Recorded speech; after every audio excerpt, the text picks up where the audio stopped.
بسم اللہ الرحمن الرحیم۔ نظر بد لگنا ایک سچائی ہے۔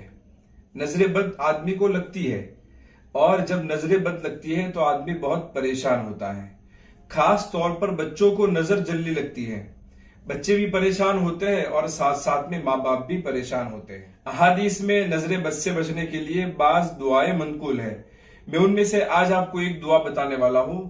وہ دعا ایسی ہے کہ آپ صلی اللہ علیہ وسلم بھی پڑھا کرتے تھے حضرت حسن اور حضرت حسین رضی اللہ عنہما کے لیے، اور آپ نے یہ بھی فرمایا کہ یہ دعا حضرت ابراہیم علیہ السلام اپنے بیٹوں کے لیے پڑھا کرتے تھے، یعنی کہ حضرت اسحاق اور حضرت اسماعیل علیہ السلام کے لیے حضرت ابراہیم علیہ السلام یہ دعا پڑھا کرتے تھے۔